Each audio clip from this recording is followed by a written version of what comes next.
No, I expect the other one. Good afternoon, sir. How are you? Yeah, I was right once the room is noisy. Call the meeting to order and confirm the vote of compliance with the open meeting law. I'd like to call to order the City of Las Vegas Historic Preservation Commission for October the 25th, 2017. Item 2, are we in compliance with the open meeting law? Yes, sir. Please call the roll. Oh, I'm sorry. I call this meeting to order. As the meeting was properly noticed, would the Deputy City Clerk please call the roll? Chair Stovall? Here. Vice Chair White? Here. Commissioner Clay? Here. Commissioner Bellis? Excused. Commissioner Levine? Excused. Commissioner McMillan Arnold? Excused. Commissioner Beck? Present. Commissioner Hotchkiss? Excused. Commissioner Serapis? Excused. Commissioner Cosgrove? Here. Commissioner Laramie? Here. Commissioner Bangston? Here. Thank you, Chair. We have a quorum. Thank you, Deputy City Clerk. Item 3, public comment during this portion of the agenda must be limited to matters on the agenda for action. If you wish to be heard, please come to the microphone and give your name for the record. The amount of discussion, as well as the amount of time any single speaker is allowed, may be limited. The public is also welcome to make any comments as each item is being heard by the board.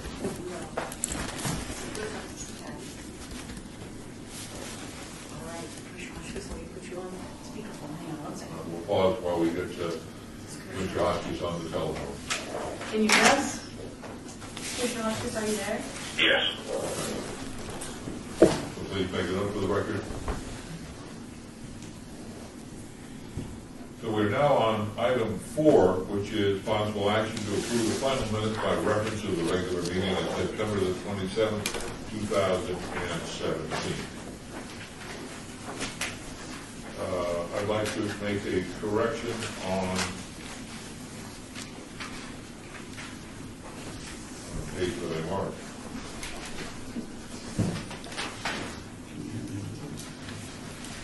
On page 5.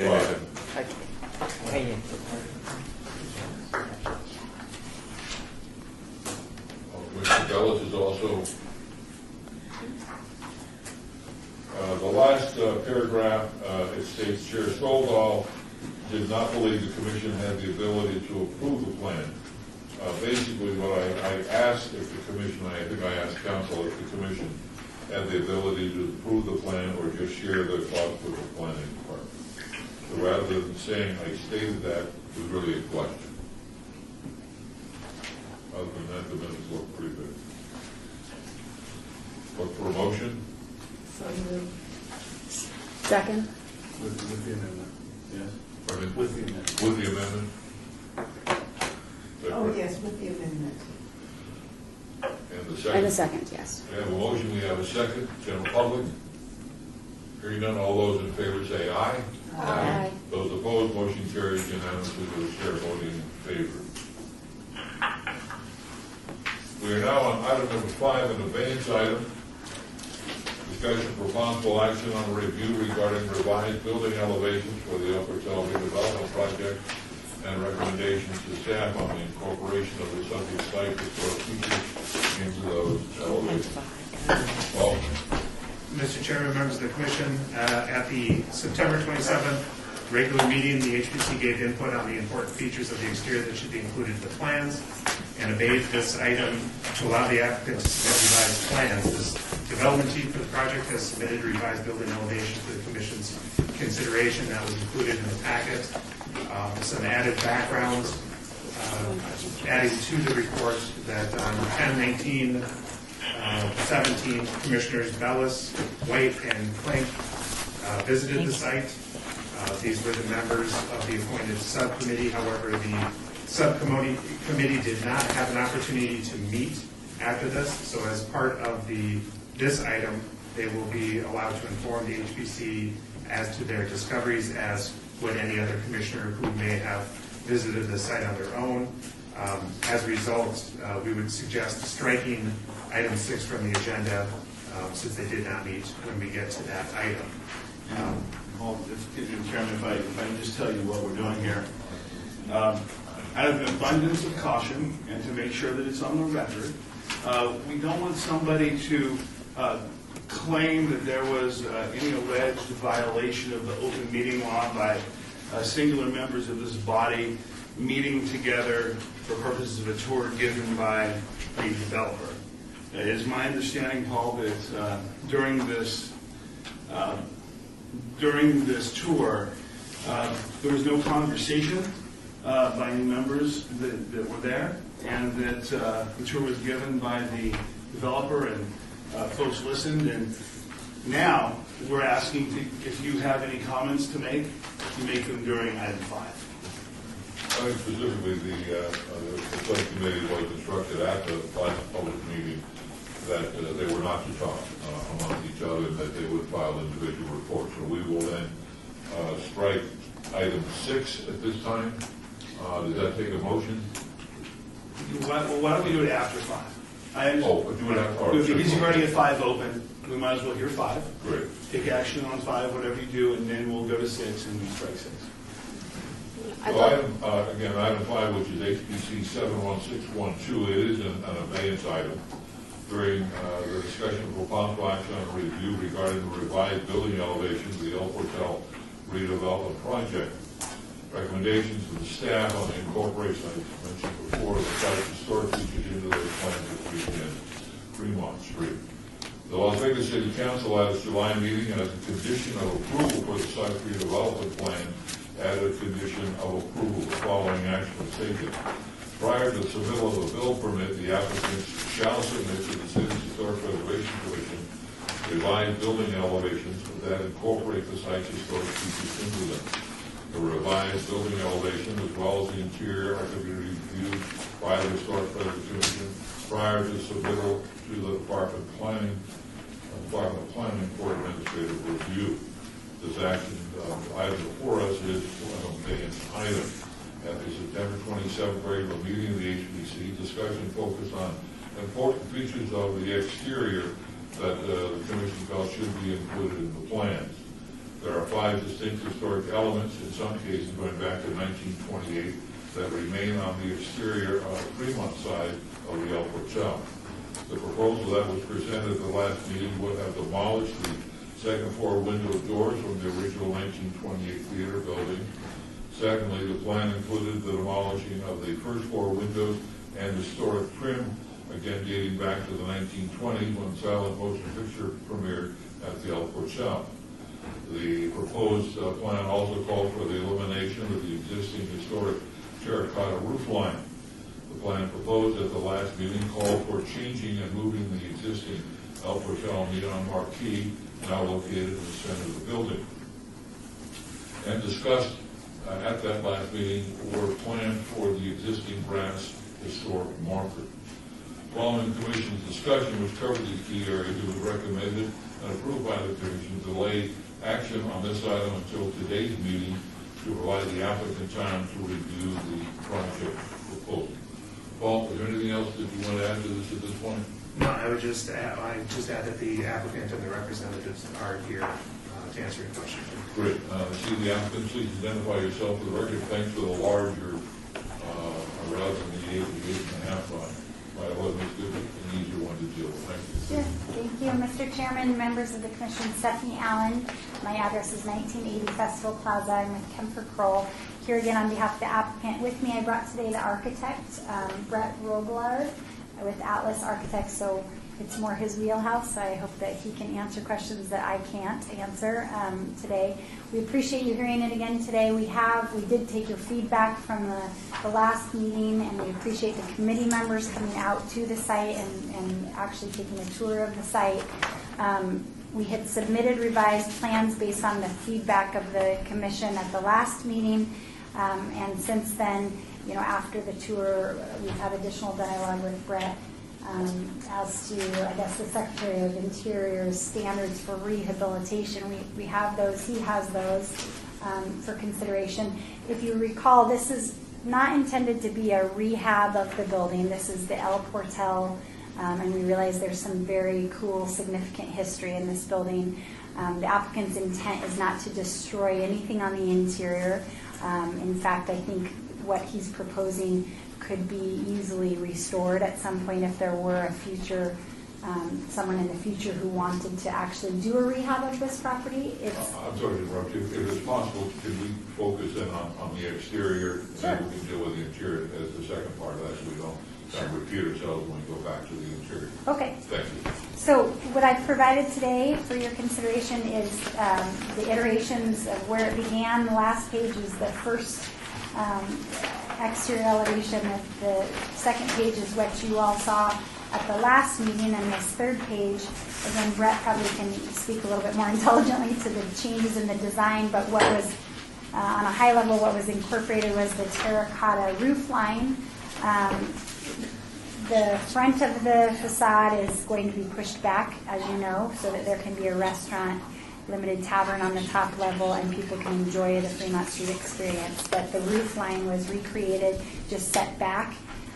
The marquee sign we added back in the arrow so that it's basically the sign that exists today, as opposed to the prior sign that's at the Boneyard signage, Boneyard Graveyard. Sorry, I'm saying it wrong, but so the arrow's been reincorporated there, and then the plaque, as we mentioned at the last meeting, we'll make sure that that plaque remains on the property somewhere. And the applicant's also willing to do a history wall, so potentially up in the restaurant area, a wall of the history of the site, and put some significant information on that wall so that people know the history of the El Portal. So those are the changes that were incorporated into the facade that you see today. And again, I'm happy to answer any questions, but Brett is here as well, should the commission have further questions. I'd like to jump in quickly and just remind the commission and the city clerk that I'll be abstaining from this particular discussion because of my employer's relationship with the client. Question from the commission? Again, focus is the exterior.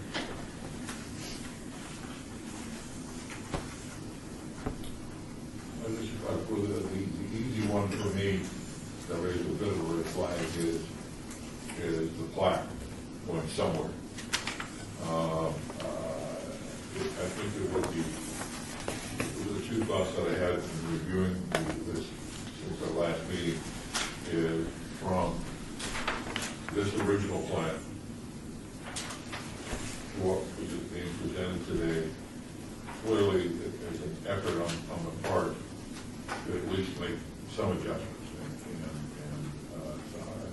I recognize that. But was there not a thought, where can the plaque go? I mean, it would be helpful if we knew, and I know specifically with one of our commissioners is not here, the plaque is important to all of us, but specifically to that commission.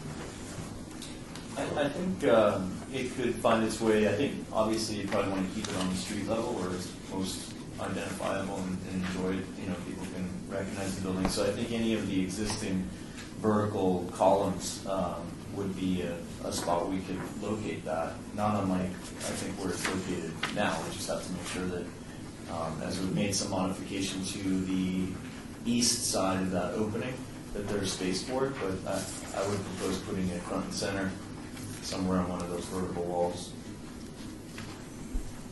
We haven't located it in this rendering, but I think it's a pretty easy thing to accommodate.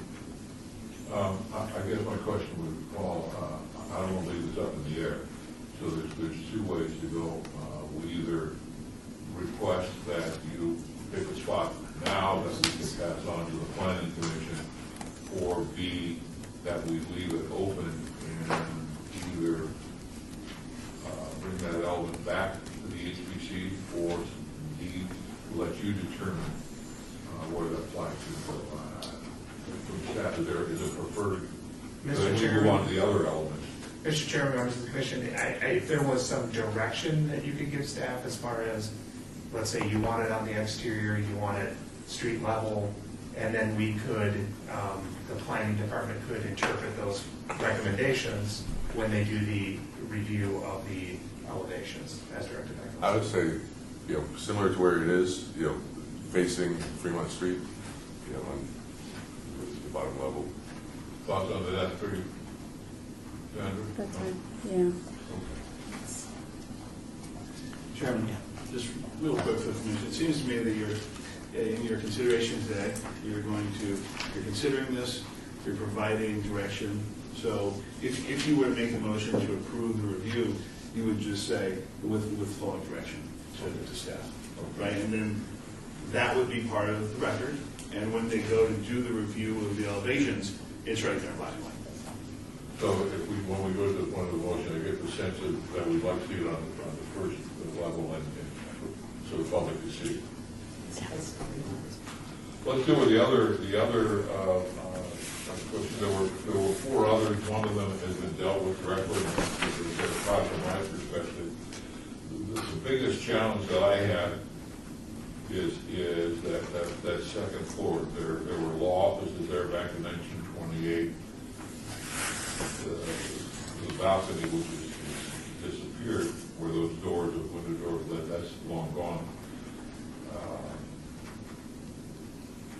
That was a big identifying mark. There were windows all the way around the building, with the exception of the north end, the taller two-story freestanding business. There were windows on the west side and as well as the east side, because there weren't buildings there at that point. Those were the only remaining ones. That's where my heart was in those four windows. So I don't know, Don, if there's other thoughts? I guess to me that entire south facade on that second level is composed of those windows. And if you lose those windows or indication of those windows, where those windows were, might have been, should be, I think you lose the entire character of the building, regardless of where a flag ends up.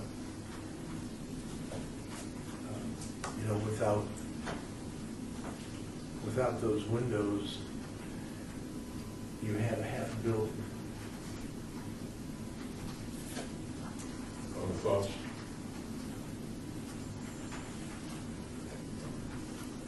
I agree with that. I think that's one of the distinctive features of the building. I agree also.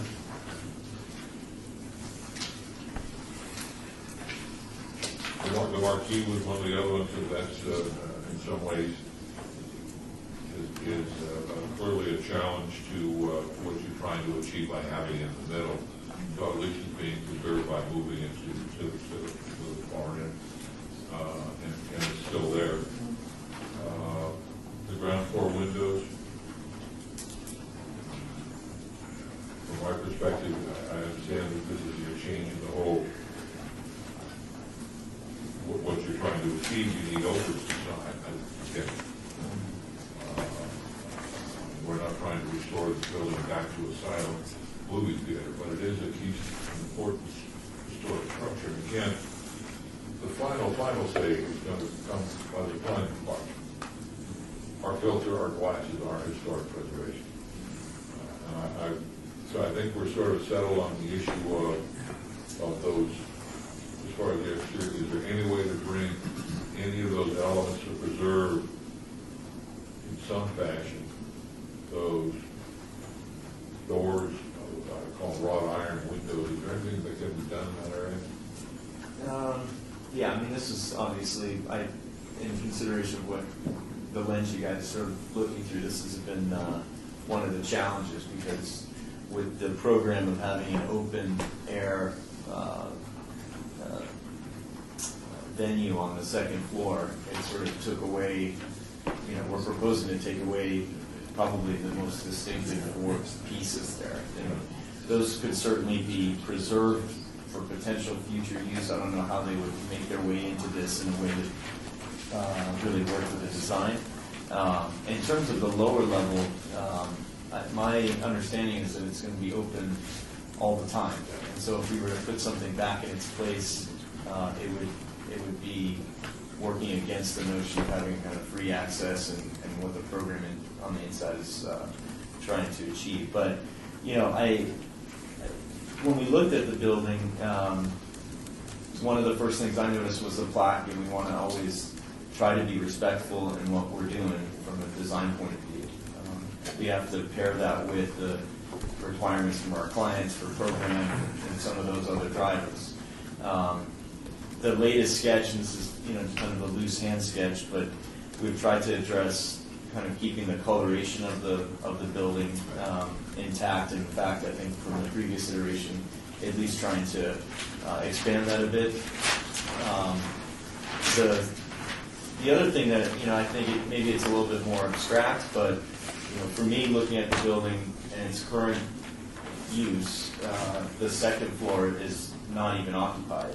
And so from a public engagement and seeing activity up there, this at least affords that opportunity. The proportions of the marquee are changing a bit, but we did look back through some of its history in the 60s, which had a totally different facade.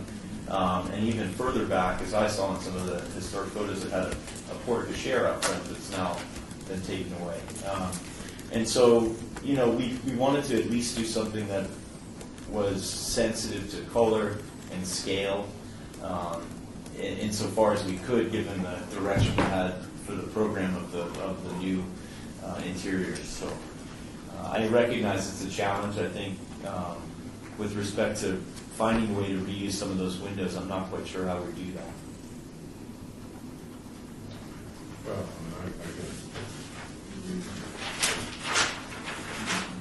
this,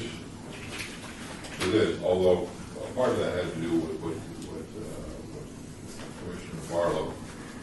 There's not going to be a bar on the first floor, so obviously some of that has changed. But one of the idea of the color softens it to some degree. But isn't it going to be like that on the second floor?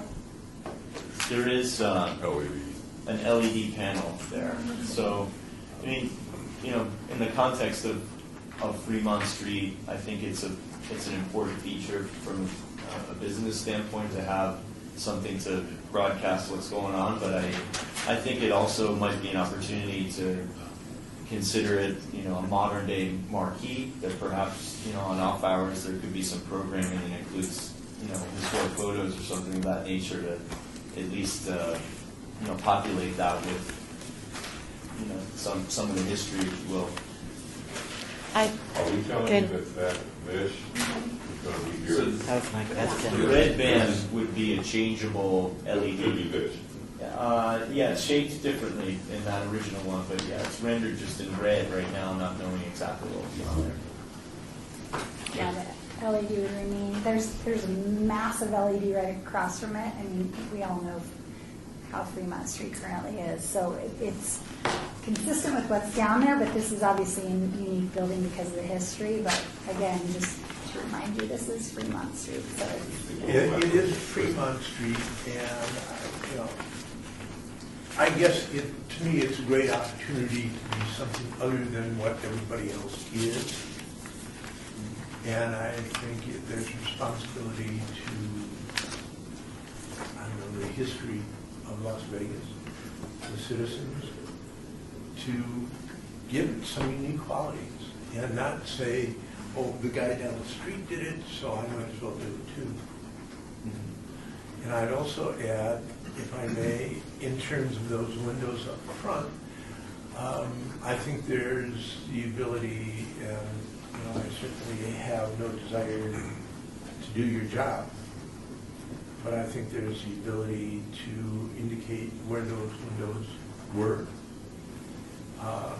and give the observer, though I'm sure 99% of the people walking down Fremont Street could care less, but give the observer the idea that maybe there was something there. And, you might reflect back on Robert Venturi's Franklin House, where he took a toilet pit and indicated an entire house without knowing what it was. So it provides, with just simple steel tubes, where those window doors were, that they were there. It gives that visual plane and still provides the open air. we had looked at some scenarios of that. So we explored that and eventually came to this solution.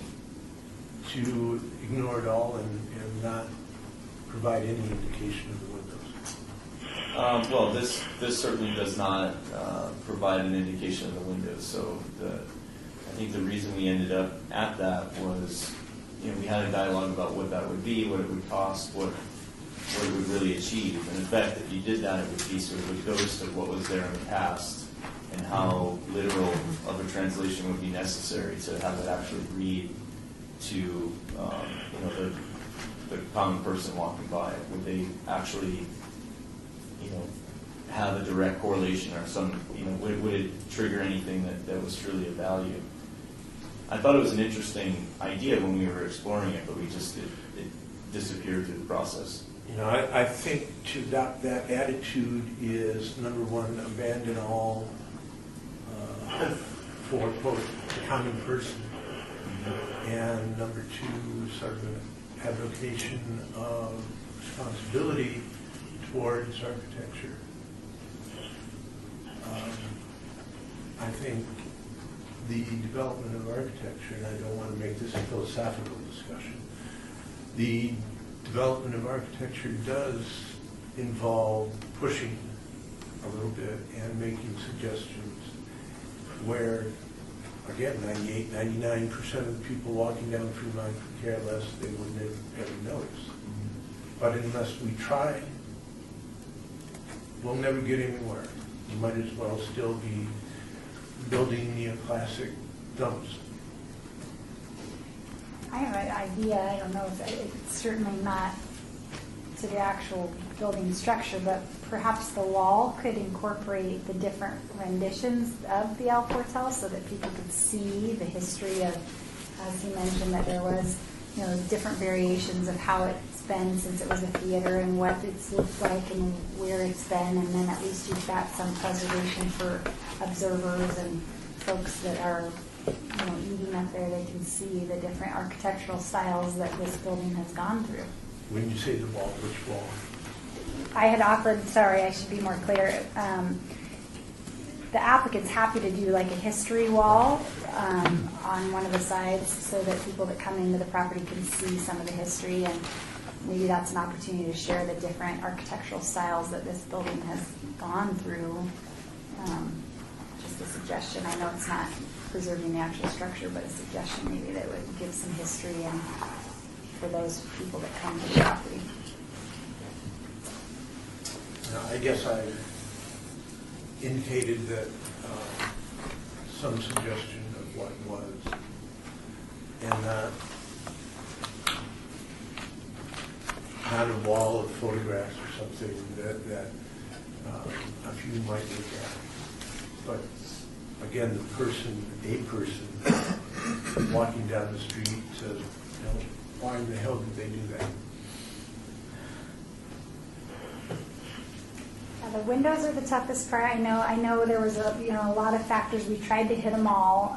The windows, we've had discussions. That was really the hardest part, and mostly because a big part of the reuse that's proposed is to make sure that there's an outdoor observation of exactly the experience that's down there. And if my understanding, and again, Brett knows better than I, if we to try to keep those windows where they are would basically inhibit the view or ability to see the Fremont Street experience. So, but if we preserve it so that if someone wanted to come in and rehab this building at some point, we could certainly keep those if you wanted us to keep them. That was the one thing that was difficult to incorporate, I guess. Yeah, I understand that functional need, and what I'm suggesting is something to suggest visually in place, so you have portions of that elevation as designed, as built, something to suggest what was there. May have been taken down, whether you keep the windows or not. But there's the ability, and again, with Ben Franklin's house, and it is referred to as a ghost house. you have the ability to see the proportions, real life on that elevation and how it works.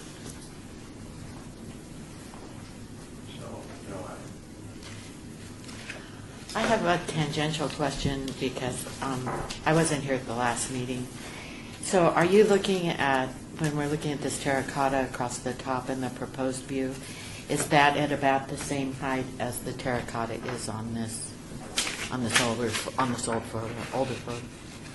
No, that line that you see is a band of material that would basically be at the ridge line of the existing roof, because we'd be removing half of that gable and opening it up. And so it's dropping down a certain distance.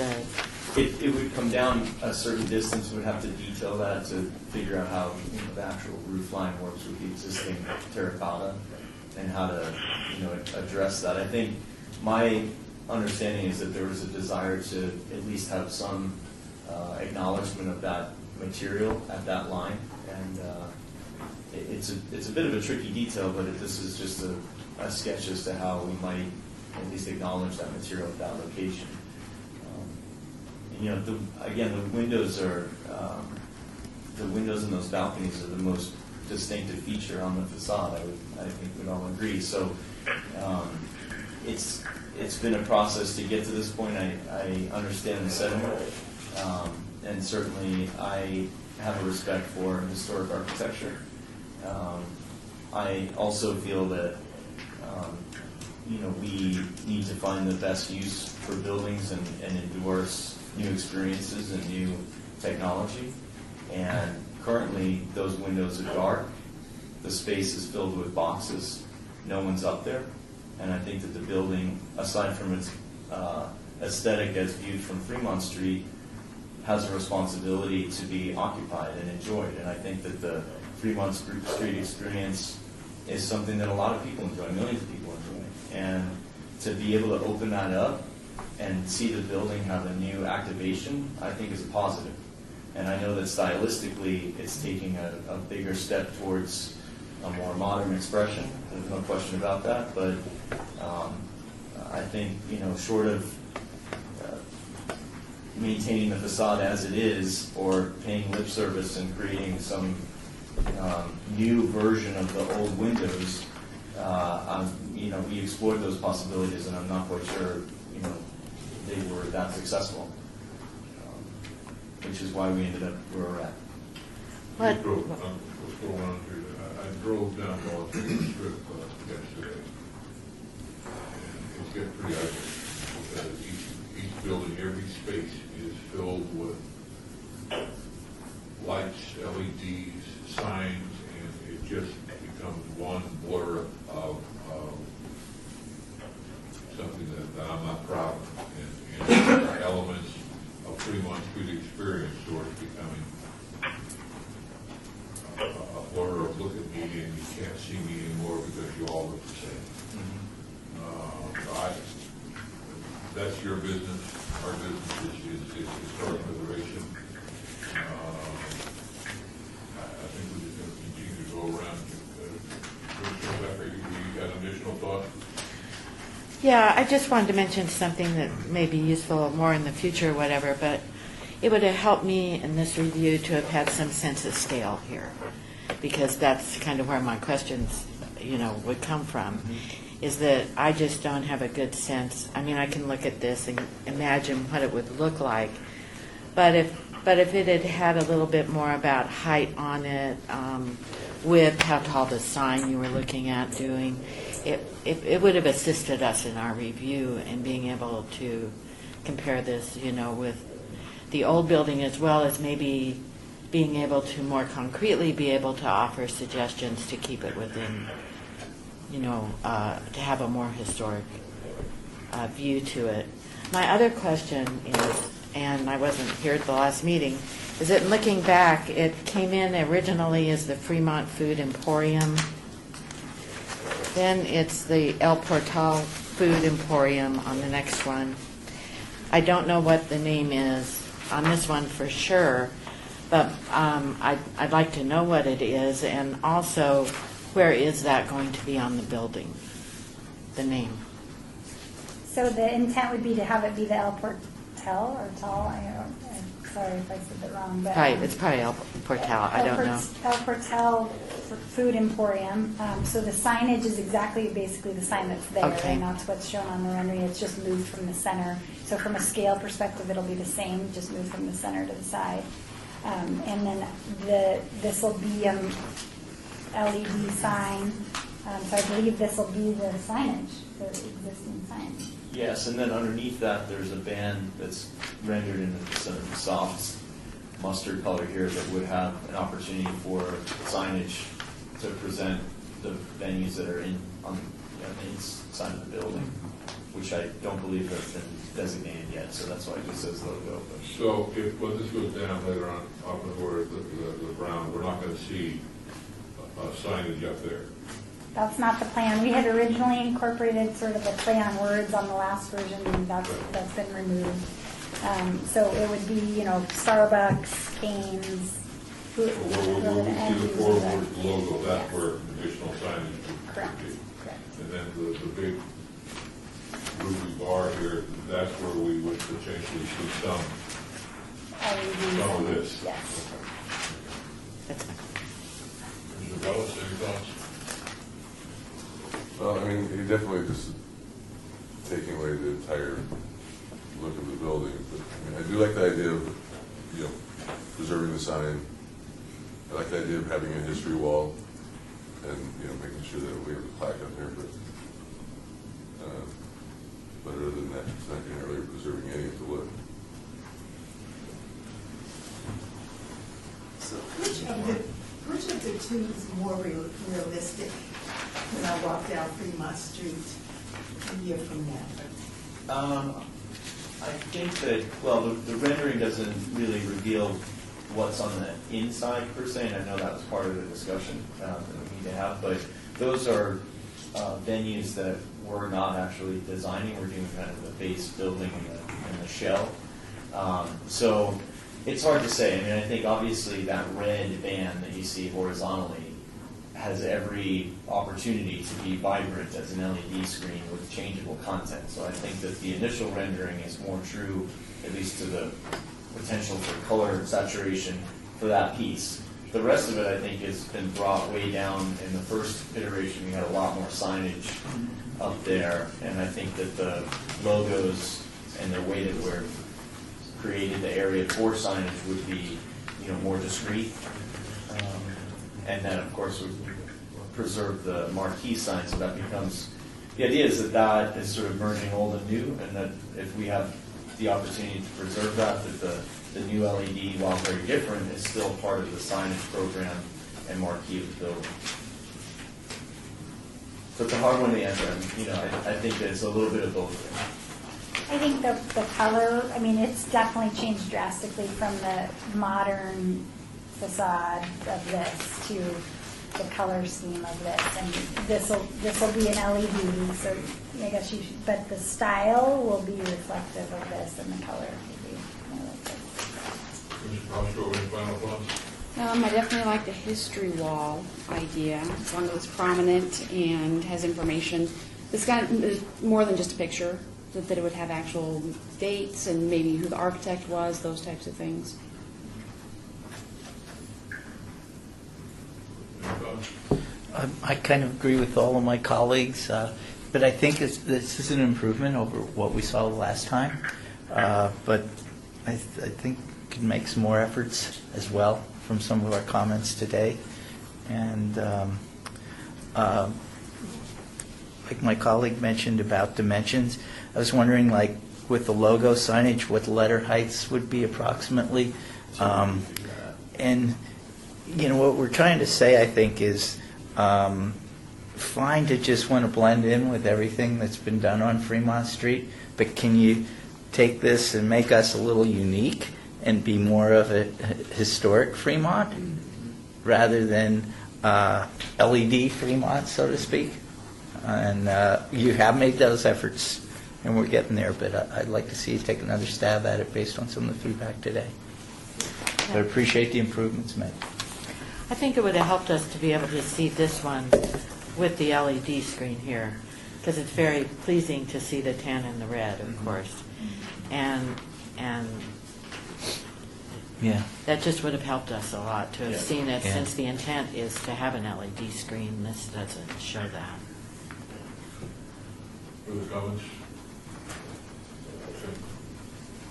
The question now, our next step is about 4 or 5 specific things that I think the commission agrees in general about. One of them is the plaque that we would like to tell needs to become in form of a motion. Let me, if I can articulate the general thoughts, and maybe we put that in a motion for the planning department. One quick thought, I'm sorry to interrupt, but if you were going to have a continuing conversation about the El Portal, it might be good that we do that now, because once you make a motion to close the item's closed. We're striking 6, if you recall, because, again, out of an abundance of caution, we don't want there to be a complaint that we violated the open meeting law by having a meeting without properly noticing the meeting. We didn't have a meeting of the subcommittee. That did not happen, and therefore 6 doesn't work, because it says you're going to get a subcommittee report from a meeting that never happened. But we certainly don't want there to be any argument that there was. So my point is, if we're going to continue to talk about El Portal, I would ask you, out of a discussion, to continue your conversations and then close it all with your motion about the exterior elevations, please. So what I'd like to take advice of the attorney, what I would still like to do is take this into a second part of the El Portal discussion, which would be the interior. But let me, before we forget what we talked about, let me just highlight, review those things. And I think the first thing was there was general agreement that the plaque, we'd like to see that on the first, the street level facing the south. There's clear concern about the key 1928 historic elements. Those are the windows. There was some suggestion that something could be put up there that would, people would say, oh, what is that all about? And then maybe with the history wall, they would that connection would come, but nothing beyond that. That we have the terracotta roof line is in some ways a simulated terracotta roof line. It's not the existing one, but it in fact does reflect to some degree that period in time. There's also discussion about the size of the logo, the signage that was there. And then the fourth was, not necessarily in any particular order, by the way, was the issue with the marquee. Or what color is that? Red. Yeah, burnt red, something.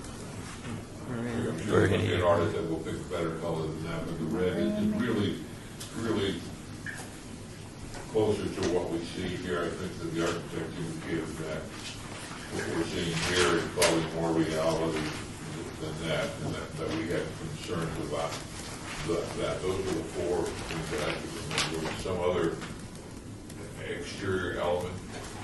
So I have a question. So we'll discuss the history wall when we get to the interior. Yes. Anything else on the exterior? Mr. Chair, we just had a request for some dimensions on whatever they bring us again. Yeah, there was some concern about how close is the perspective on this? I mean, let's use the marquee as sort of our guide. Will the marquee stand that tall above the second floor? Yes, it becomes a guardrail height, which would be 42 inches above the finished floor up there. So, and then it extends downward past the second floor slab. So I think it's about 6.5 feet tall. But I could get some dimensions for you on an improved sketch. Yeah, that would That help. highlights the letter height. But the perspective is accurate. I mean, in terms of your perspective view, it's not a wide angle that would be more misleading. So they're not 7 feet tall people. No. Mr. Chairman, sorry, members of the commission, if this body takes action and sends it to the planning department for review, they will have to submit dimension drawings that will show that, and then at that time, staff will review the size of the signage to make sure that it meets the signage requirements as well. What was starting here was that we were starting to ask them to come back the third time. That was my question. Where are we in the process? Is this the last meeting, or is there another view? Well, it's really up to what the commission feels. That said, that we have committed some way to do this in a timely manner. There was some hope that we would either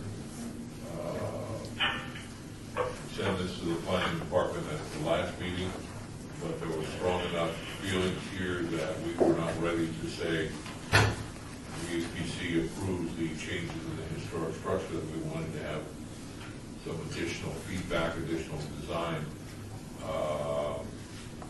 We're in some new territory here, so I think I'd suggest we acted in a timely way. Again, we've got to send it to the planning department. They've got to do their. You got a thought? Yeah, Mr. Chairman, members of the commission, I failed to mention at the beginning, I wanted to make you aware of the fact that the applicant has applied for a review of condition that would theoretically go to the city council, or is scheduled to go to the council on November 15th, to potentially remove this condition that required the HPC review and additional staff review. They've done that, and their justification letter states they did that out of an abundance of caution to make sure that they can keep moving forward with their project. So it may behoove the commission to take action, to make recommendations so that it is moving forward. That would be the Historic Preservation Commission. Correct. If I could just briefly, just to tag on to that, I mentioned at the last hearing, this is an expensive monthly commitment that my client is undertaking, and so the hold for another month while we were happy to do it, another one would certainly be harmful to the overall project and whether it would move forward. So we did submit that out of an abundance of caution. I actually put in the justification letter that if this moves forward today, we'll withdraw it, because our intent has always been, and we've shown by the renderings that we've changed, to work with you all and come up with a better exterior design. But to protect my client and the project moving forward, we did file that. So we would ask you to act today. With that said, we're happy to share with you what we ultimately submit to the planning department. We could email it to you all so you can see what, if any, changes and the dimensions and everything as the project moves forward. We're happy to continue to work with you all. It's just a very expensive monthly commitment that we're trying to balance with this as well. Thoughts, comments about the exterior? If not, let's take a look at the interior. We at our last meeting, this is based on the motion that was approved by the city council on the July meeting. That the interior is also something that we will also review. At the last meeting, three individuals were authorized by the commission to go take a look at the interior of the building. And so at this point, we need to discuss that, and do we strike 6 before or after the discussion? Not to belabor or repeat this, it's just, it's my understanding that the subcommittee as proposed did not meet as intended. Correct. Those folks happened to go on a tour of the subject site. They're here to discuss that matter with you. I think they can discuss it within the notice at 5. It has a lot to do with the El Portal redevelopment project and recommendations.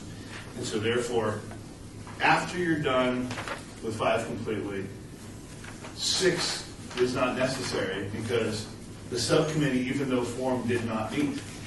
We didn't have a meeting pursuant to the open meeting law. And so there's nothing that we can do on 6 as it is. So after 5 is over, I would suggest that you take action to strike 6. Okay, well, as part of 5, I'd like to talk about the interior. Yes, please. And wonder if any of you had an opportunity did you get a chance to visit the Elbert Town? Yes, I did. And what are your thoughts? So I like the fact that the beams, there are wooden beams on the interior of the building, and I like the fact that those are going to be preserved. They're beautiful old beams from what we think we're seeing. It's possible that they've been covered, but that will remain. And I think the idea also is to put new walls inside the old walls, so nothing is going to be touched of the old walls. Correct. So with that understanding that nothing is going to be disturbed.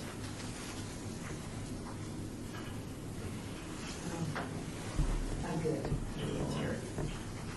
Mr. Wells, I believe you also had a chance to see the... I did. Honestly, I don't know what is the original, what it's going to have. I've actually, Commissioner Clayton probably has a little more insight on it. I guess, what I'd like to hear from the architect is, first of all, what the intent is to do with the interior. We have a new floor going in that will extend beyond the current and old balcony to provide the square footage needed to meet the program. And much of that upper level is back of house space, so it's not really for public access, aside from exiting and some back of house areas, kitchens and things of that nature. On the ground level, again, it's a very interesting and tricky building to fit the program we've been given into it. So much of the space that you can currently walk as part of that gift shop will be sort of behind the scenes. There'll be kitchens to support the food venues that are coming in.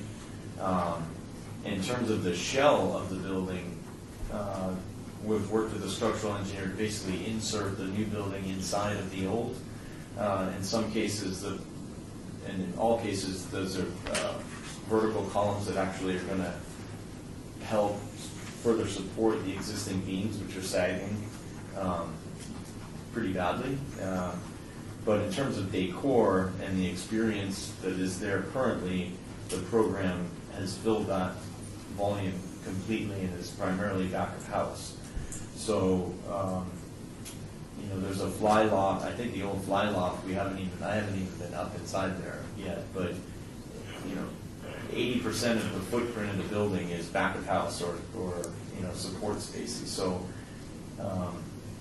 the interior that we are designing on the front of house spaces is abutting Fremont Street, and our strategy on that is to keep it very neutral because we realize that some brands are coming in that have a very clear identity, and they want to be able to build out what they want from a color, signage, and seating, all that point of view. So I'm not sure that I answered your question. The program that we've been given fits inside this thing in a sort of a curious way, but what I can tell you is that we're not necessarily modifying any of the shell of the building aside from that, which we've discussed on the outside. And so I guess there would be potential if in the future that someone wanted to come in and remove what has been put in place as a result of this project, it would be feasible. So you're basically creating a reversible envelope within the building. Yeah, the existing walls will stay in place, the two bearing walls on either side on the east and west. And there will need to be some treatment of those walls, given the use of the areas as back of house in some cases. But we're not taking apart any of those walls. They're structural, and so they're going to remain in place. The beams that you spoke of will stay and get shored up with new structure, but there will be back of house kitchen space that needs certain kinds of ceilings and of that nature. So I think it'd be difficult to make the argument that the space as is on the interior is going to remain the same. It's filled with program.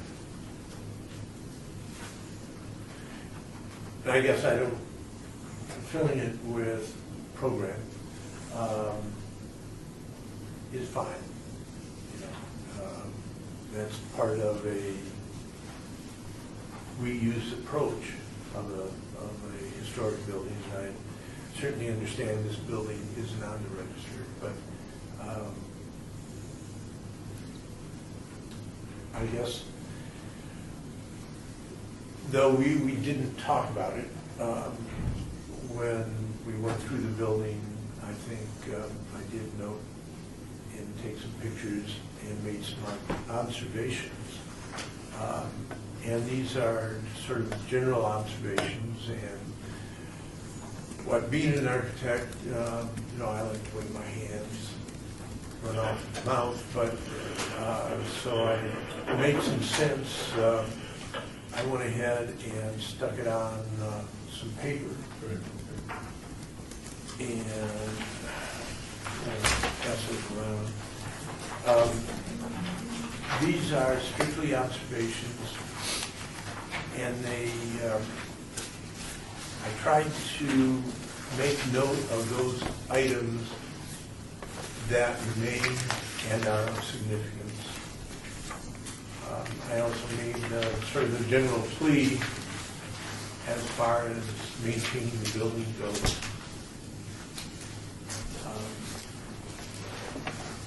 If on that second level, when you fit the program to it, and if it is kitchen or food preparation space, and you have to have washable ceilings and so forth, if you could kindly drop those down below the brackets or the corbel, because those are original. And you can see them as they compare with the original ceiling.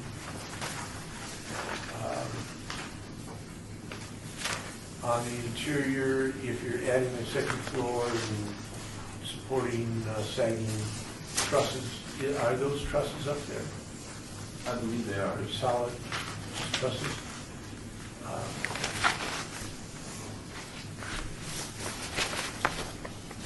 If you could ask your structural engineer to go ahead and do those so it is reversible, it would be handy. And I understand you're not obligated to do any of this, but I think as a sensitive gesture towards the community, and it really shouldn't cost any more if you're dropping the ceiling or something like that. Trying to maintain, as it points out in the Secretary's standards, that whole processional feeling entering into the space, going from what should have been or used to be an exterior space, and having it compress and then open up. I'm not sure how that would happen, but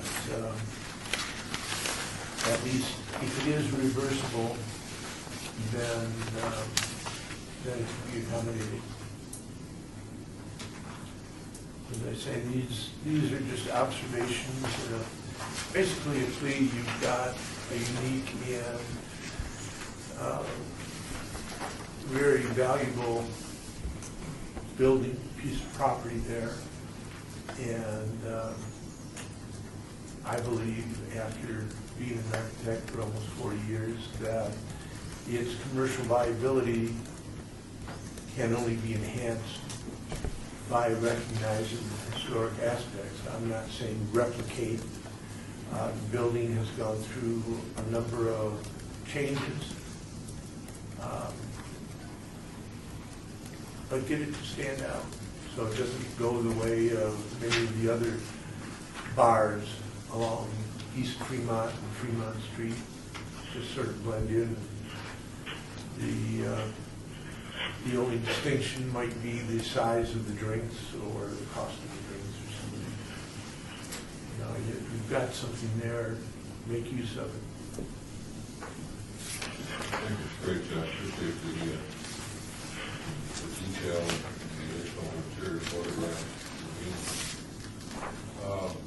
One of the questions that came was the history wall. Maybe we could get nail that down as far as what you had in mind. 1 foot by 1 foot or 30 feet by 30 feet. Is there some detail that you could provide that would give us some understanding? And the second part of my question, actually the first part was really, when we talk about putting up the sort of the exterior shell,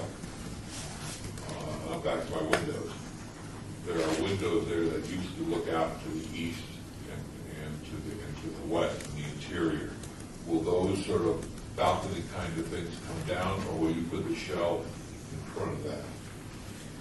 Do you have an interior picture? We do not. I'm looking at this very cool picture. I'm not quite sure what the fate of those like Juliet-style balconies and windows is. Thank you. I thought they were, in fact, that's what I called them before, but in fact they are windows. They were windows. Okay.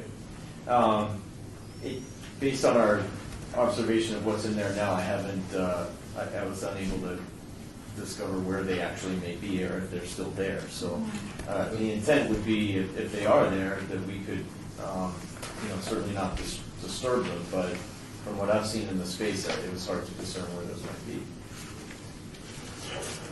All right, further discussion, comments? Mr. Chair, I just want to compliment Mr. Klink's work. This is really a great effort and really puts in perspective, I think, a lot of our comments in our discussion. Thank you, Beth. Yeah, thank you. We've got the interior and the exterior as part of our business on item 5. Do we have the history wall still? The wall? Well, I'm sorry, the wall. Oh, thank you. Well, first, I appreciate this, and thank you very much. This is a lot of effort, and we'll certainly take all of this into consideration. The intent is definitely, as Brett mentioned, to put a building within the building and preserve, to the extent we can, not destruct anything that's existing in there. As far as the history wall goes, the intent was to utilize the, western wall on the upstairs restaurant area. I don't have dimensions, but when we submit, we can provide dimensions as to what that is. So anyone that comes upstairs would see the history of the entire wall, not a 1-by-1 area, but the whole wall. So we can provide dimensions of that. I'm not sure downstairs would be as functional because there's 4 tenants downstairs, and it's a small space, so it probably wouldn't be as much room as you'd have upstairs on that wall. And historically, we're open to suggestions. If you want the architecture, the history of the architecture, we can certainly explore that. That was just an idea that we thought we'd throw out. Yeah. What Paul mentioned, what you applied for at the next city council meeting. I think there are 2 elements to that. One is that this commission, of course, is the Historic Preservation Commission. That's the goal that we seek to. But also there goes some responsibility. We need to act in a timely manner. But I also think it's no matter what we do today or whether or not you drop or take that before the city council and they approve or the spotlight's still going to be on the El Portal. And what the owners and the operators do. And if, for example, if the history wall turns out to be something inside the bathroom on the upper right-hand corner, that I'm exaggerating on this, that whatever they do, if whether or not the planning commission decides that they are going to endorse one of the things that we're trying to push forward, historic preservation, or none of it, or all of it. Spotlight's going to be on what the owner does, what the operator does. It's a business. Everybody understands that. But it's also in a historic structure, and therefore there is some public responsibility that goes along with it. So the spotlight on us to act responsibly in a timely manner. And also, we'll see how that plays out in that building, no matter what happens. So, I think that we now need to move to what we're going to take. Can I ask one question here? Yes, please. When they put together the history wall, is it with our purview if they would like to have the content reviewed by this commission as an assistance or not? I'm not trying to dictate what they put. I just meant, we've seen this happen where someone puts up this wall and the dates are all wrong. I mean, we've been through this on multiple things, so I just... Or flags in the ground. Yeah, exactly. I mean, I was just trying to offer an assistance that, are we able to? No, Well, I think in some no. ways that this is all new territory. Yeah. The final say is going to have the administrator review by the planning department. If the planning department wanted perspective on the historic accuracy of the wall, they could bring it back to us. Mr. Chairman, members of the commission, if the commission wanted to direct staff, we could certainly include a condition of any approval going forward that would ask them to return to the HPC to review that. Well, I don't think that will hurt their timelines for getting building permits and so forth, because that would be much further into the process. So as long as the commission would be comfortable with that, we could certainly have them come back before you. It would be more of a review rather than necessarily an approval sort of situation. But we could certainly ask the applicants to do that. Right, we're all learning what the word review. The word review is critical now, right? Yeah. So we've got the two elements. Any additional comments specifically? Where I'm trying to move to is to make some sense of my notes that would then, somebody would need to make a motion or not. One was is there anything else we need to hit before we move forward? What I would like to do is one other thing. I'd like, is there any public comment? Anybody that wants to address anything that's coming before the HPC? I'll ask for public comment again before we vote on any motion. Seeing and hearing none. Richard, are you still with us? Yeah, Bob, I'm still here. Great. Any thoughts that you'd like to put forward? No, I just would echo the comments expressed by the other commissioners. Great, thank you. So I counted 4, maybe 5 things as far as the exterior. That would be that we would like to see the plaque on street level facing Fremont Street. We had a significant concern, probably the major concern, for losing the windows on the second floor, and a couple of thoughts to put something that would symbolize them, and also was mentioned by the representative that those elements, wrought iron, I'm not sure what they are, which would in fact be preserved, not tossed out. The terracotta roof was discussed. It wouldn't be the exact roof that's there, but it would be something that would simulate the terracotta roof. There was discussion about understanding what the letter height would be on where the word logo are.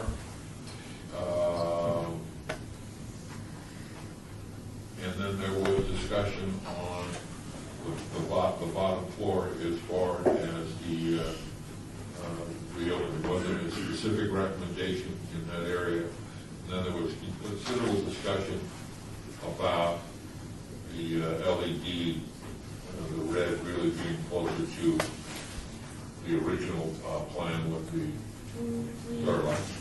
Was there any other things on the exterior that we discussed? The chair cannot make a motion, but we would look for somebody to make a motion. Interior, we encouraged to whereby that the wooden beams would remain along with the other elements, that the new walls, that a shell would be put in, that the existing walls wouldn't be disturbed.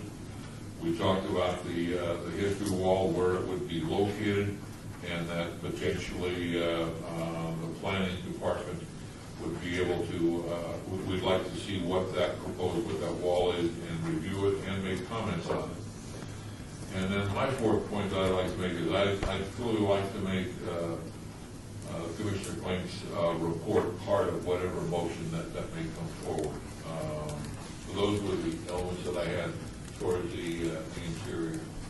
So at this point, we'd look for somebody to make a motion that may cover some or all of these thoughts. Were we going to ask to review the content in the history wall? Sorry, I seem hung up on this wall, but I'm not really that hung up on it. It's just... Yes, I think, yes. Chairman, let's look. Hey, jump in here. Yes. Remember, the condition from the city council gave you purview over the exterior elevations only. You're talking. I disagree with that completely. I was at the city council meeting and it said interior. I understand that. The point I'm making, though, is there. But remember, my job as lawyer for the city, and as this commission, is kind of twofold. One, I protect you. Two, I protect us from litigation.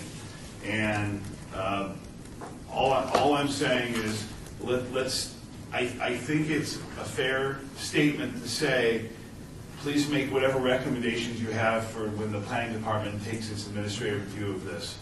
Well, I just don't want there to be some unjustified expectation that if you have a list of 8 conditions, that every single one of those conditions is part of your approval. It's a recommendation to our planning department as to what they're going to do when they review this item. So, obviously, Chairman, I'm not arguing with you at all in your interpretation of what you were there to see. I'm just telling you that I want to make sure that we all are kind of on the same page as to what we're doing here. I think there's 2 different points here. One, I think we all understand we're simply sending our recommendation to the planning department, and the planning department has the final authority, administrative authority, to ignore everything we've done. Yes. The second part of that is it was clear out of the mayor's mouth, out of Commissioner Barlow's, Councilman Barlow's acknowledgement, as well as the attorney acknowledging that they would work with us on the interior, that was part of the motion. So I think it's clear that we would deal with the interior and the exterior. We're simply recommending to the planning board. That's all. And of course, we expect everything that we do to be chiseled in stone and not to be deviated from. Thanks for allowing my clarification, Chairman.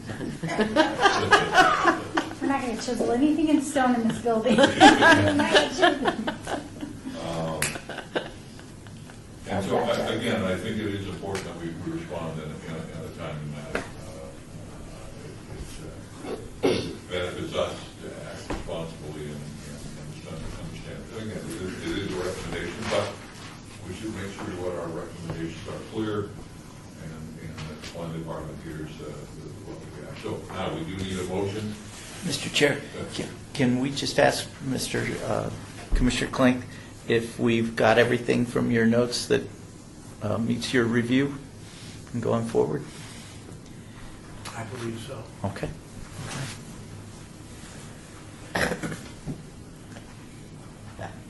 Can we do a so moved as you explained it? Yeah. Well, there were. I'll quickly see if I can make them in a point, and then somebody can.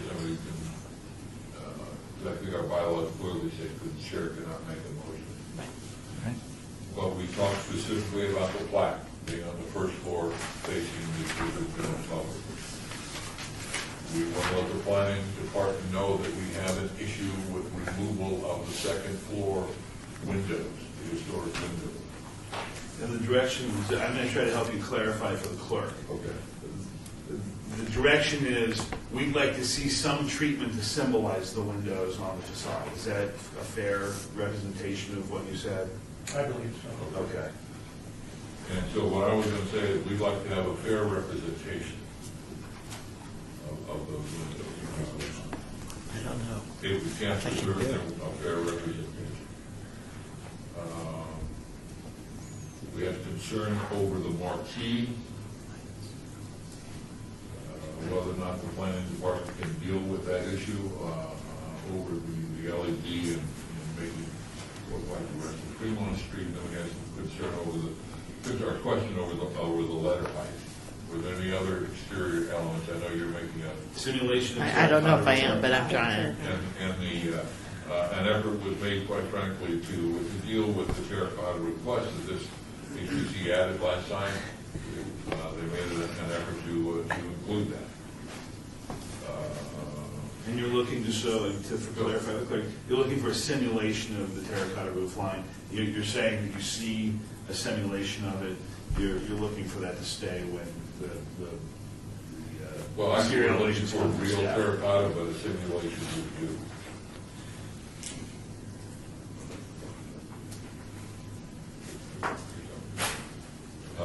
Were there any other exterior things? The interior was the wooden beams. I think, are these reflected in your report, the wooden beams? The walls staying where they are? Is that in your report? Not necessarily, when you say the walls, the interior walls, no. Okay, so the second part was the interior walls would not be disturbed. Third was that a history wall be installed, and that the HPC would like to be able to review the accuracy of those walls, if you can review it. And then the fourth was to make the complaints report part of our report back to the planning department. And before the motion's made, I would just suggest that you ask the applicant if they accept the conditions. Right. Before you do that, I'm not sure that requiring the existing interior walls stay in the same place and so forth is quite useful, because I believe most of those interior walls are fairly new and kind of junky. But don't they cover some of the historic elements that were there? And they may do that. And I guess from what I was saying is on the elements will all be reversible. So but for example, that wall at the storage area and so forth. Move that, so what? Right, so maybe preserve the historic aspects of the walls. There was really nothing, I don't think there was anything in the walls that were of any historic significance. And without doing any destructive demolition, which I'm sure their lawyer would object to. Yeah. It's hard to tell historically what's behind those. So, I think just the general recognition of the historic fabric of the building is appropriate. And I don't know that it can be quantified. And I'm not sure that the city lawyer can come up with language to quantify something we don't know. Sure. That's true. Well, I think the planning department certainly get the sense of what we're driving. That's right. When I inspected by myself, that there were some historic, at least on the west side interior. Well, I see you writing down. Do you have a motion? Oh, I can give it a try. Please. So I want to clarify, though, with the attorney. So this motion is to be a recommendation? These are, I think what you do, Chairman, if I may, is what we're looking for is you've considered the item, and now you have the ability to take some possible action on this review. I think if you want to move forward, you move to approve the review, and you provide the following recommendations to the planning department. A, B, C, D, E, F. And then I would just say for the record, it would be nice to have the applicant at least acknowledge the recommendations and let you know whether they believe those recommendations are acceptable to them. And then we vote, and then we're done. So Colleen, I would suggest if you could make the recommendation, I will ask. For the last part? Okay. Anyone wants to help me, it'd be great. This recommendation is to approve our review, and our following recommendations are, is that where we're at? Our general recommendation is to retain as much as possible the historic fabric of the building. On the first floor, the plaque, we would like to see the plaque on the exterior at, at view level. We would like to have some sort of representation of the second floor facade windows that are very integral to the history of the building. We have some concerns about the LED band on the marquee, and would be interested in options to that, and also the logo letter height for the businesses that are going to be in the interior, but the logo's on the exterior. And we're in support of simulated, or we would prefer real terracotta for the roof line on the second floor. The HPC supports the idea of a history wall, and would and recommends the opportunity for the HPC to review the content of the wall to assist the applicant with the accuracy of the content. We support enveloping the existing walls so that there's the possibility to return to whatever the original walls are there. And also that Commissioner Clank's report be part of the record for this discussion. Any comments on this? Excellent. Thoughts from the, do we need a second? Move to approve. We have a motion for a second. Thoughts with the applicant? Sure. First of all, thank you all for all of the input and all of your time. I know this has taken a lot of time and effort.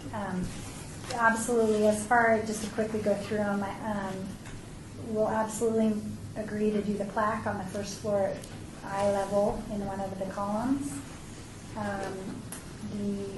The windows we'll look into. I think I had offered to preserve those so that we won't throw them away. I'm not sure that they can be incorporated into the design, but we'll look to not destroy those. The sign, we had said we'll provide dimensions and submit that to staff and make sure you all see the dimensions of the sign. Terracotta we've already incorporated into the design, and we're happy to do that. At the risk of sounding too much like a lawyer, I don't want to over lawyer this, but I do think the conditions specifically addressed the outside building elevation, although at the hearing I offered to have you all look at the interior, and we continue to offer that. So we haven't yet read the entire report. We're happy to incorporate that report and look at Commissioner Clank's suggestions for the interior. The intent is to make sure it be reversible. So the idea is that if someone wanted to come back at some later date and rehab this building, more power to them. We don't want to destroy anything that's underneath the different iterations of the walls. So with the beams, when you say preserve the beams, they are going to be adding reinforcements in those beams to support the roof. So I don't want any misunderstanding that those won't be, I guess, adjusted to some degree, but they'll remain. The walls, I'm sure there will be treatment to the new building that's going within the building for purposes of the kitchens and all of the food that's going to be prepared there. So we certainly won't be digging into the walls or destroying anything within the walls. And I think that is all that I if I missed anything, please let me know. But that's What Or the I history wall, absolutely. put together in this was observations. I didn't make suggestions. okay, great. That is Brett's job, and Okay. I'm sure he can do it with the utmost professionalism. Perfect. And absolutely the history wall, we're happy to do that. We don't want it to be inaccurate either, so we'll share that with you, and certainly we don't want any dates that are wrong, so we'll share that with you as well. Further comment from the general public? Hearing none, we have a motion before us. We have a second. All those in favor say aye. Aye. Those opposed? Motion carries unanimously with the chair voting in favor. Thank you very much. Appreciate all of your time and input, and this will be an exciting project. So, Yeah. you and Paul brought the topic up, and you indicated that you may or may not bring this matter before the council at the next meeting. We all withdraw that. The review of condition was simply to make sure the process kept going along, so I'll likely withdraw that. Well, I'm not sure where we can go with this, and maybe it's an agenda item, but this was new territory for us. And it would be interesting to hear from the applicant's perspective as well as staff, what we can do to make this process better. There are a lot of definitions that we need to learn, review and so forth. So, if we need to move forward and learn how to do this, take care of this responsibility. So we're open to any thoughts on how to improve the process. So thank you for that. No, thank you. I think if you're asking my suggestions, the process was great. We appreciate the input. I think actually the 30 days was good, other than the money delay. And the reason I think that's the wording of the condition said basically we couldn't pull a permit until we came through this process. So in the future, I guess if we could maybe not tie it to the permit process, that would be helpful. That way Mike could be doing some work interior or whatever he's working as we're going through this review process. But understandably, the 30 days was probably fruitful and productive, and we got a lot of great input and made some good changes, I think. So we appreciate the time and all of the input. So a bit off, but right, it's on the same target. So I thank you for your help and your consideration and understanding that how we see things. Appreciate it. Right down the streets of Las Vegas. Church Street is an interesting little area that needs to be taken a look at, but that's a whole another issue. Yeah, I just wanted to recommend that, really appreciate you keeping the name El Portal and going back to using that. Because that's something that we and even, other entities have been promoting, is that people keep the name of the, historic structure that either was there or still is there. And it's really a trend we want to see increase, which helps connect people to the history, to walk by and go, oh yeah, that's where blah blah was, or I remember when it looked like this. Oh look, they've kept this, But I think the name is so critical to that. Just really appreciate that. Yeah, I have a very reasonable, good client, and I'm excited. I think he'll be a good addition to the Fremont Street and have a nice new project down there. So hopefully you guys will go eat there. Yeah, thank you. Yeah, I just wanted to thank you as well for coming back and working with us and making these changes. Our pleasure. Thank you. Thank you. Get a motion to strike item 6. Move the strike. Second. We have a motion. We have a second. Discussion, general public. Hearing none on the phone. Hearing none. All those in favor say aye. Aye. Those opposed? Hearing none. Motion carries unanimously. We're now on item 7. I have ordered it.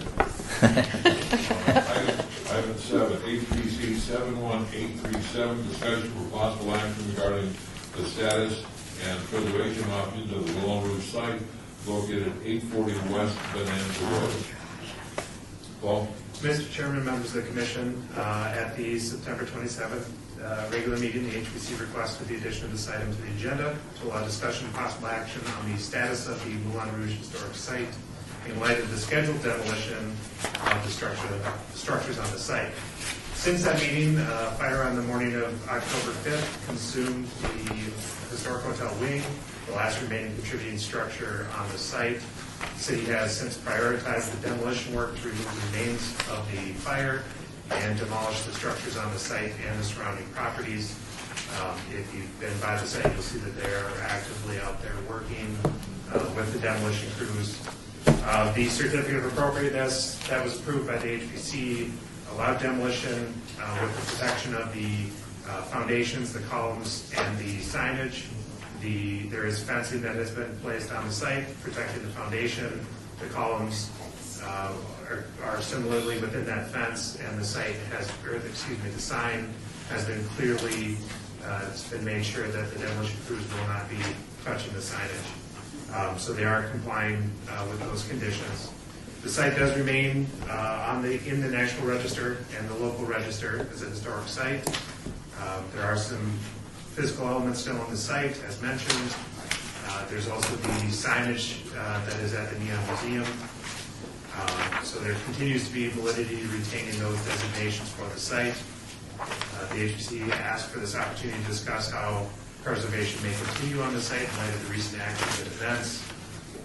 Staff presented a few options for the conversation as far as preservation options such as reconstruction, which would be attempting to reconstruct the site as it originally stood, which is obviously a very difficult option to undertake, especially considering the property has been sold to a new owner. Second option is commemoration of the history and significance, beginning with the marker that's on site for the Pioneer Trail, and then that can continue from there to further markers and further programmatic recognition of the site, its significance, and the history. So these options, again, not exhaustive by any means, but were offered to potentially ease the conversation here before the commission. Staff has made a recommendation that we be authorized to seek grant funding from either the State Historic Preservation Office or the Centennial Commission grant programs to complete a historic structure report or preservation plan for the Moulin Rouge site based on the community engagement process and including guidelines for commemoration of the site's historical significance. I will caveat that those two groups may not necessarily fund this type of a project. They may not be the right funding sources for us to seek necessarily even, but staff does feel that it is important to undergo a study of the site to make sure that the commemoration is put down in paper and is understood by the new property owners as they come forward to develop the site. Don't we already have a new property owner, the county? The county was at least awarded I don't know if it's actually transferred to them at this point, but I believe they were selected by the receiver to be the ultimate property owner. There will be some discussions that will need to occur between the city and the county as far as demolition liens that will have to be paid because the city is proceeding with demolition activities on the site to a substantial amount of funds. So there is some negotiation that's still going on in the background, I think, before the county officially becomes the property owner. And the county has to approve the purchase. With the county's purchase, and I'm sorry, I don't know how this process works, does that mean they'll be annexing the land, or will it remain with the city, in the city of Las Vegas? Mr. Chairman, members of the commission, the land is intended to remain in the jurisdiction of Las Vegas.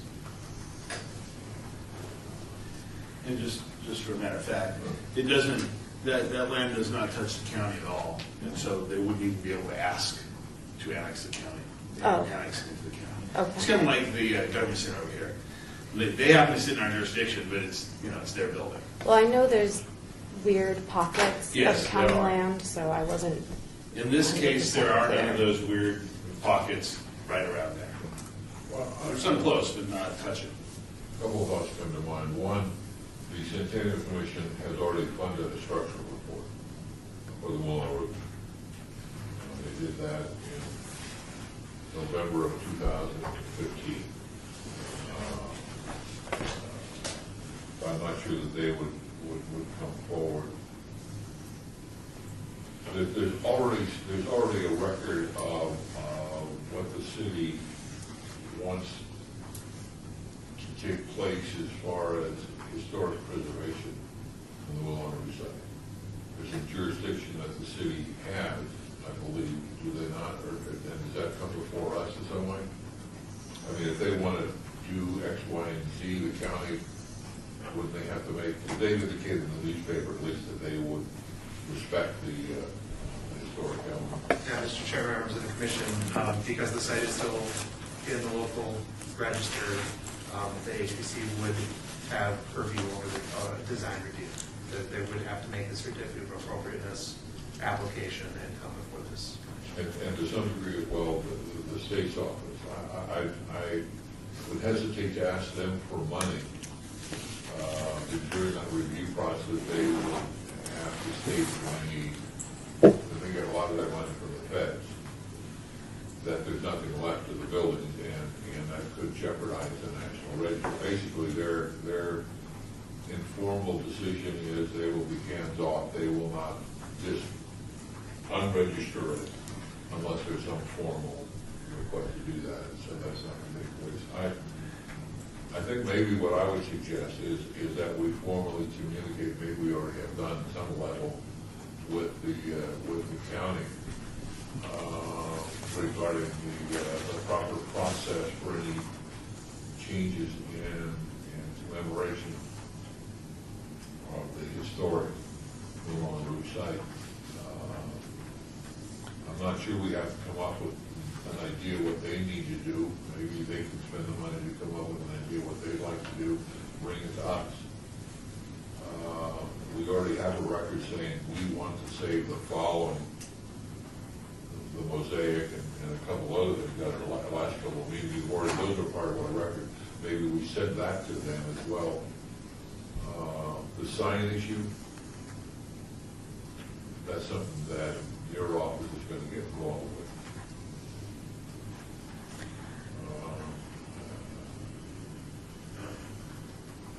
That could become a sticky wicket. What sign issue? Moulin Rouge. The sign that's at the Neon Museum? Right. The ownership of that sign is I'll let you guys read that. Yeah, Mr. Chairman, members of the commission, the understanding from staff, there was a memorandum of understanding that was signed that granted the display of the large Moulin Rouge script letters. That was granted to the Neon Museum for a temporary basis. The ownership rights would transfer with the property underneath it, so it would have gone into the receiver's hands, and it would theoretically be transferred then to the county. So the county would be the owner of the sign that is on display at the Neon Museum. So there would be the option for that sign to be potentially brought back to this site for display. Do we want to put something in the letter that deals with, we'd like to hear what their thoughts are on the sign? Well, it seems like if that, I mean, well, to start, I like the ideas of recommending a community engagement process. And it seems like perhaps we should ask, once it's clarified and the property is transferred, the owner to come have a conversation with us at this meeting so we could learn what they're willing to do, what perhaps their intentions are, and then make more specific recommendations based off that conversation. Maybe include that in our letter to them, that we would recommend that they have a community engagement process is how it's worded here. What year, I forgot the year on the Moulin Rouge, is it 62, 63? When it's built, Yeah. 55, 54, 55. Was it better? Constructed in 54. Constructed in 54? Yes. So it didn't open until May, so the construction probably went into 55 as well. I have something that's an aside I wanted to throw out there. and it relates to more than the Moulin Rouge. You know, I'm an archaeologist, so I look at things from an archaeological perspective. And if you're retaining the foundations and other things, there could be a good argument for it to be eligible, even though the buildings have gone down. And even though this is less than the, it's over 50 years old, and there are other situations where buildings like this, of this age, and the structures are gone for whatever reason, have fallen down, whatever's happened, that you could make that other argument. So I wouldn't be so worried about the National Register significance. Don't want to wave that flag, hey, the buildings are gone, but I think there can be a very cogent argument made under archaeological viewpoint to keep it eligible. I guess what we're trying to do is decide what we would like to recommend staff does at this point. I don't think we're ready to suggest you go out and raise any money. I think that we'd like to see the county take this matter seriously. I suspect that they will, and as well as having recommended that they have a community involved in the process. The head of the department, do you feel that a letter from the HPC outlining what we've already done historically with the foundation and some of these other things, and what our potential jurisdiction, including calling for community involvement in the decision, is that an appropriate thing for us to do? Mr. Chairman, for the record, Robert Summerfield, actually no longer acting head of the department, I'm now the acting planning manager, but responsible for historic preservation as part of my ultimate job duties. I think at this point it may be a little premature to draft a letter. I think as a part of the city management team, as Paul mentioned, the city is in conversation with the county concerning, when they do take possession of the site, what that means with regard to the liens that we have on the site for the demolition work that we had to take emergency action to deal with after the fire that was just a few weeks ago there. Unfortunately, there's been even another fire more recently, even than that big one that was a few weeks ago. And so we can definitely make very clear to them they will have a Jim, help me out. What's the period when you're buying something? We have a due diligence period, your escrow period. So the county will have, as a part of their purchase, they will have a due diligence period where the demolition permit is a part of what can be found on all that. So all of that information's there. I can definitely push up to the city management as a part of their conversation. Please make clear these things that HBC has taken action on. I think at this time, though, because the county hasn't taken possession of the property, that it would be premature to try for this body to put forth a request, a letter be sent to the county with your recommendations. I think we have to wait until the county actually takes possession of the property before we actually put those kind of conditions forward. Comments? How long do you think that will take? Through you, Mr. Chairman, I believe that the discussion when this was going before the judge was they were asking for a 60-day due diligence period, but don't quote me on that. But it should be within 60 to 90 days, I believe, for them to complete the due diligence process. Again, this item does have to go before the county commission so that they can approve the purchase as well. So there's whatever that public process involved as well before it could go to be finalized, in addition to any due diligence process that they may have requested.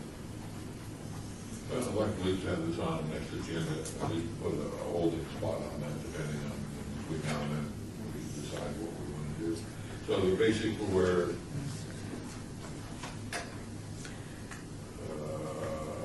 are we striking, obeying, not doing? Prolonging. Just, Mr. Chairman, members of the commission, it would suggest obeying the item, just be brought back automatically in the December agenda. Although the item is requesting your suggestion, or what is the actual item? Can you clarify what action you were looking for us to take today? to make a specific recommendation? Is that the action? Mr. Chairman, members of the commission, we were making a recommendation as far as potentially seeking that out, but that would be up to the commission, of course, to determine if it's the right time to seek out a preservation plan, or as the commission has discussed, give it some time to work with the county to determine what their plans are before we take that next step. So the subject of it was discussion for possible action regarding the status and preservation options. So it would be, in December, it would be another update on the status, and then you would be able to discuss the options that are there. I move to obey this to the next one. Okay, motion to obey? Second. Second. All those in favor, discussion, anybody? Public, telephone? No. All those in favor say aye. Aye. Those opposed, motion carries unanimously. We'll look for that at the next, it does look like it's trying to move forward.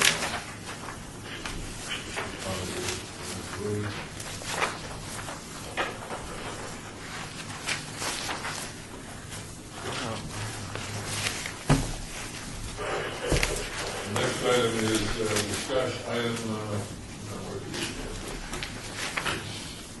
9. Am I correct? 8. 8, good. Okay, item 8. Yeah, Discussion. our agenda items are differently numbered than the agenda, I think, is. Back to your list, but the agenda is what we'll hold. Okay. Well, this is item 8 then, APC 71840, discussion of possible act regarding an amendment to the National Register nomination for Las Vegas High School 315.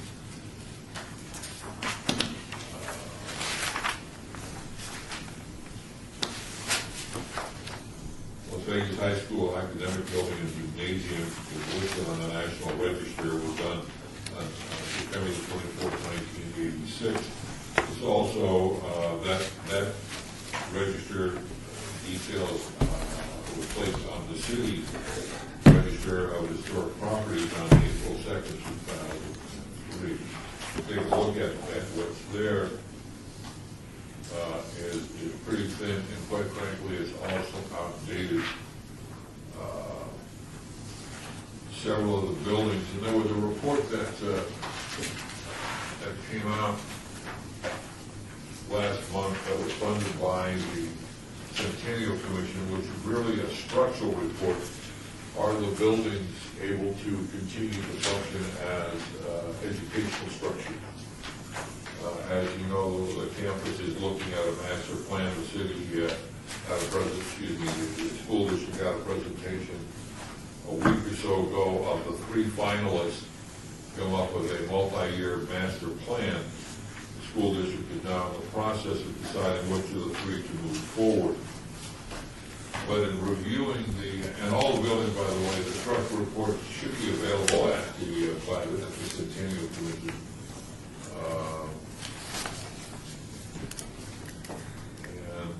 But part of their report, one page of their report is titled Assessment of Significance. Las Vegas High School academic building and gymnasium, as I said, were listed on the National Register of Historic Places in 1986. The report says potential eligibility. We believe several additional buildings are potentially eligible for listing on the National Register and or as part of the Hispanic local historic district. The neighborhood is also on the National Register. They list Fraser Hall. Fraser Hall was not mentioned in the 1986 nomination, likely because it was constructed in 1949 and has not reached the 50-year threshold. Fraser Hall is eligible for listing on the site. Also mentioned the Public School Administration Building. Again, that was also not listed because it hadn't reached, it was built in 47, hadn't reached the threshold. The important auditorium, again, that was built in 53, but not listed in the report. So there are several historic structures there that are potentially eligible to go on the National Register. And as Paul pointed out in his report, the existing 1986 nomination, and we've seen this before, we saw it with the West Side School, which is basically 2 paragraphs. And when we updated that, I think it came into about a 30-page report, which really is the way that the National Register nominations are doing them. So what we're suggesting is that we authorize funding. I also received a letter, which maybe I did have brought this. I talked to SHPO about it, and this is from Rebecca Lynn Palmer, the State's Historic Preservation Officer. She sent back an email saying, I've spoken with my staff, and the state SHPO office would support a proposal by the City of Las Vegas Historic Preservation Commission to update and expand the 1986 National Register nomination and boundary to include historically significant components of the campus based on their educational focus. So, the proposal, again, I can't make the motion, is that we fund an expanded nomination report.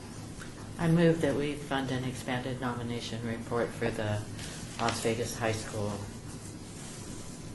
That's good, except we need to identify the funding source. We have money within our budget. We can also request money from the Centennial Commission. Paul, I don't know what your thoughts are on the report. Mr. Chair, members of the commission, it may be best to leave those options open with the motion so that we can review the budget to determine how much money is available for nomination studies, and then if that isn't sufficient, we can go after one of the other grant opportunities. Or potentially just seek grant funding outright so that this HBC board commission still has that access to those other funds. So we need to, I think your motion was, we need to fund an updated nomination. Yes, exactly. A second. We have a motion, we have a second, further discussion. Hearing none, all those in favor say aye. Aye. Those opposed, motion carries unanimously with the telephone, Richard voting in favor. I noticed in here they only use criteria A and C, and they may be able to use B now because there were some important people who went there. That's true, too.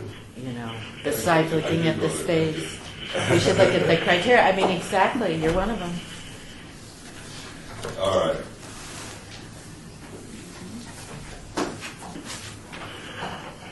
So, I'm going to assume now that since I can't find my agenda, that we are on number 9. So, discussion of possible action on nomination for the Mayor Urban Design Award. Mr. Chairman, members of the commission, nominations are open for the annual Mayor's Urban Design Awards. Nominations are due November 10th. Nomination forms can be find them online. The commission asked that this be added to the agenda again for a possible recommendation from this HBC. That could be a recommendation to staff to go and contact specific property owners to get them to apply for the awards. So if there's any projects that have opened essentially in this 2017 calendar year, you could offer those up at this point for this discussion, and staff could be directed to contact them. Any thoughts, anybody? Any nomination? Anybody got John F. Park doing a great job? Is that? Oh, yeah.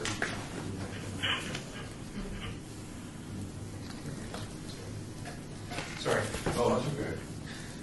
No whispering. I think we have no input at this point. Okay. Is there a deadline? The deadline to submit an application is November 10th. So if anyone on the commission had any recommendations, you could email them to me, and I could contact them. Before we leave this topic, the process for nominating a property, because you said email, you raised a question with me. Who is able to nominate them? Any member of the public, or it needs to? Members of the commission, Mr. Chairman, I believe it is the property owner that has to actually file for an application for it, or their designer potentially. Okay. I'll clarify that, but if there is anyone that you had, we could certainly track down and try to get them, encourage them to apply. For meeting law purposes, what he's saying, just for the clarity of the record, is that Any number of you, one or more, can offer nominations. We're just using this agenda item as the opportunity for having you all in one room to make those nominations. If we were looking for board consensus, we would have to have an agenda item, right? And the board would have to vote. But this is just a convenient way to get all of you in a room and ask you for nominations. So I think what Paul's saying is please feel free to email him with any nominations you may have. And/or you can make the nomination, and then Paul would have to contact if it's a private. Right? Correct. Okay. Okay, now we are on item 10, report by the planning department regarding the West 100 plan. Mr. Chairman, members of the commission, at this point I would ask you to strike this item as we were not able to get a representative from UNLV to attend, and we want them to be here to give a full presentation. And so let's strike it and arrange with them to be at a future meeting rather than obey it to automatically. This is the money that the Centennial Commission funded, more than $100,000, and we can't find a representative to come and talk to us? I believe he just wasn't available today. He had a conflict. Yeah. Oh, so we want to obey it? Mr. Chairman, if I might, just to piggyback on Paul, we need to just, again, given that although there are other academics in the room, given his academic schedule, we don't want to assume that he's available in the middle of the afternoon on a Wednesday in 2 months from now. So we just want to verify that he is before we put it on the schedule. Unfortunately, it got conflicted out for this meeting, and we didn't know it before we had agendized the item. So to Paul's suggestion, if we can strike this item, and then we, on the staff side, will do our best to ensure that he is available and it's calendared for him to be here on the December meeting.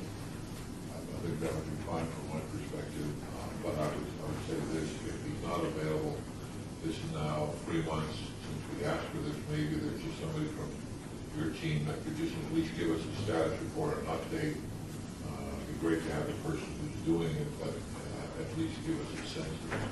Otherwise, 6 months is going to go by, and we're going to do the other reading the review journal. That's so funny. Too true. All right, so we just, we need a motion to strike. I move to strike. Second. We have a motion, we have a second, further discussion. Hearing none. Motion approved. All those in favor say aye. Aye. Richard? All those in favor say aye. All those opposed? There's Richard, okay. Motion carries unanimously, with the chair voting in favor. Item 11, HPC 71841, discussion of possible action regarding the commission's schedule. Please take a look at that. Mr. Chairman, members of the commission, there's simply the meeting schedule following the typical schedule that's been laid out for the HPC for those meetings. If there's any questions about it, we can certainly answer them. Otherwise, we would ask the commission to approve the meeting schedule. Please take a look. Any questions? Motion to approve the meeting schedule Motion, as we have a presented. Second. Okay, all those, we have a motion, we have a second. Comment, there's nobody here from the general public. Any questions? All those in favor say aye. Aye. Those opposed, motion carries unanimously, with the chair voting in favor. Report, item 12, report by the Department of Finance regarding the project update list. Mr. Chairman, members of the commission, the report is attached. You can see that the updates are indicated in red. Updates to the Moulin Rouge status, which have already been covered in a previous item on the agenda, and then an update on the Reed Weber building that has been submitted to SHPO and will be reviewed by them, I believe, at the November meeting to be forwarded on to the Department of the Interior. So I was signed by the mayor and the county? Yes, it was. Oh, Yes. And the Victory Hotel just kind of stays out there in limbo. It's still for sale. I believe. Yeah, we, staff, I